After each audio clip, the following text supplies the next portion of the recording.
1 Corinthians chapter 11. Be ye followers of me, even as I also am of Christ.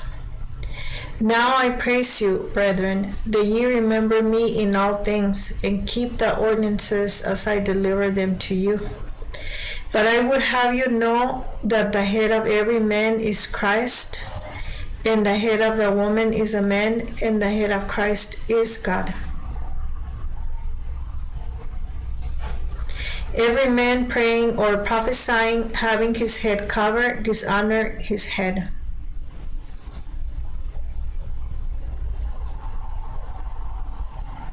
First Corinthians 12:10. To another the working of miracles, to another prophecy, to another discerning of spirits, to another diverse kinds of tongues, to another the interpretation of tongues. Deuteronomy 22:5. The woman shall not wear that which pertaineth unto a man, neither shall a man put on a woman's garment. For all that do so are abomination unto the Lord thy God. Ezekiel 44:18. They shall have linen bonnets upon their heads, and shall have linen breeches upon their loins. They shall not gird themselves with anything that causeth sweat.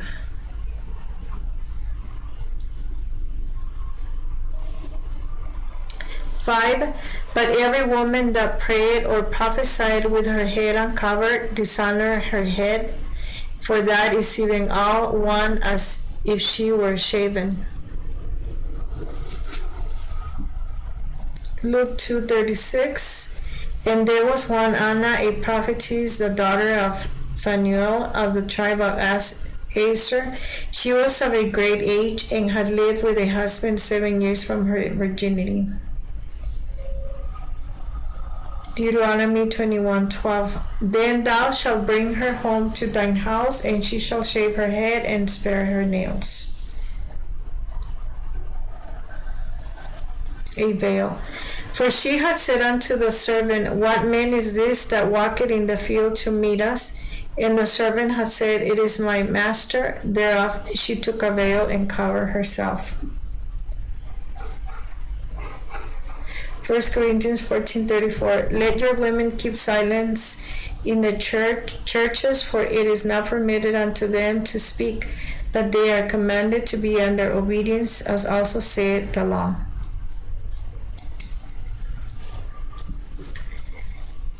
Woman prayed, prophesied. This instance of women speaking in public worship is an extraordinary case, and justified only by the miraculous gift which such women possess as their credentials. For instance, Anna, the prophetess, and Priscilla.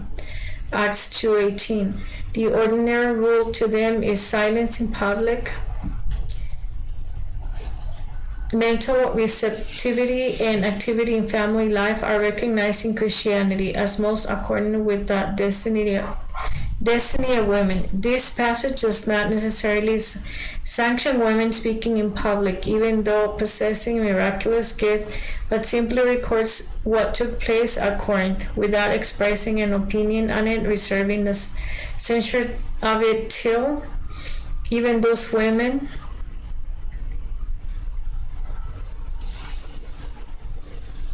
Verse 6. For if the woman be not covered, let her also be shorn.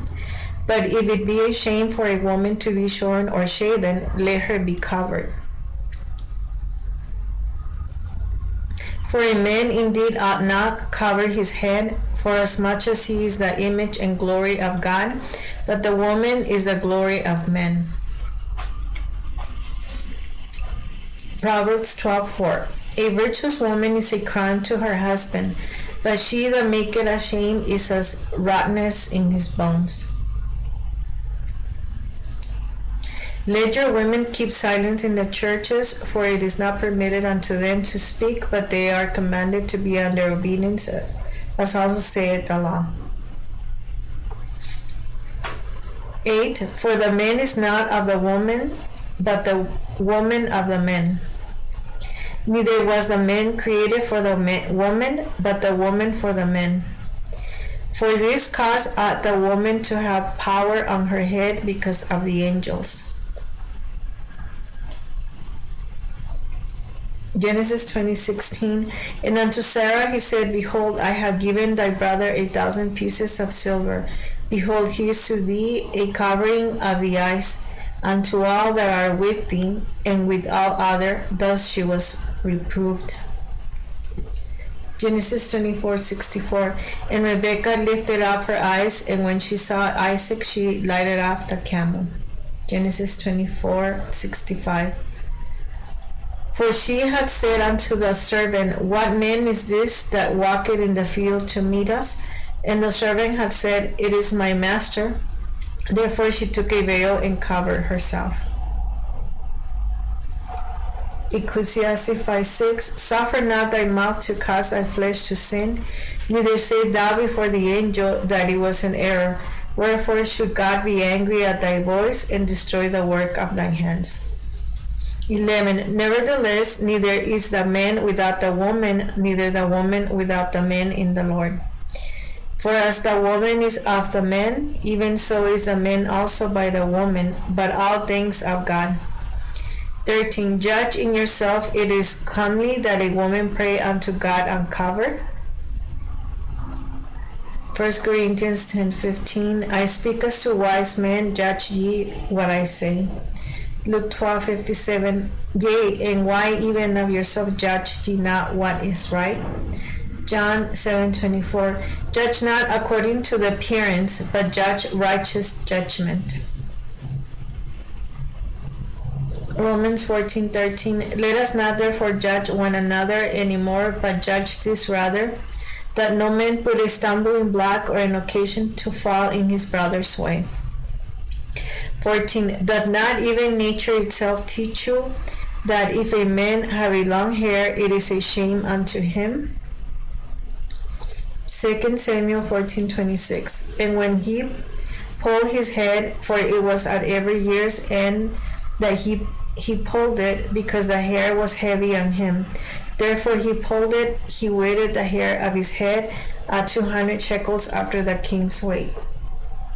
1 Corinthians 14:35. And if they will learn anything, let them ask their husbands at home, for it is a shame for women to speak in the church.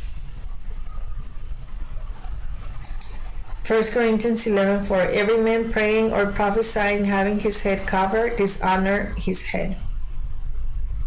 Revelation 9:8. And they had hair as the hair of women, and their teeth were as the teeth of lions. Ezekiel 44:20. Neither shall they shave their heads, nor suffer their locks to grow long. They shall only pull their heads. 15. But if a woman have long hair, it is a glory to her, for her hair is given to her for a covering. But if any man seem to be contentious, we have no such custom, neither the churches of God. Now, if this that I declare unto you, I praise you not, that ye come together not for the better, but for the worse. 18. For first of all, when ye come together in the church, I hear that there be divisions among you, and I partly believe it. For there must be also heresies among you, that they which are proved may be made manifest among you. 20. When ye come together therefore into one place, this is not to eat the Lord's Supper. For in eating every one taketh before other his own supper, and one is hungry and another is drunken. What? Have ye not houses to eat and to drink in? Or despise ye the church of God, and shame them that have not? What shall I say to you? Shall I praise you in this? I praise you not. 23. For I have received of the Lord that which also I deliver unto you, that the Lord Jesus, the same night in which he was betrayed, took bread. And when he had given thanks, he brake it and said, Take, eat, this is my body, which is broken for you. This do in remembrance of me. 25. After the same manner also he took the cup when he had supped, saying, This cup is the New Testament in my blood. This do ye as oft as ye drink it in remembrance of me. Zechariah 9:11. As for thee also by the blood of thy covenant I have sent forth thy prisoners out of the pit wherein is no water. 26. For as often as ye eat this bread and drink this cup, ye do shew the Lord's death till he come.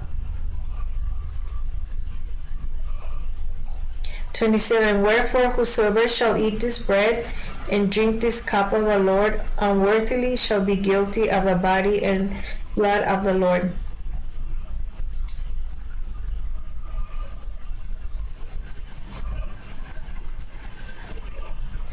But let a man examine himself, and so let him eat of that bread and drink of that cup.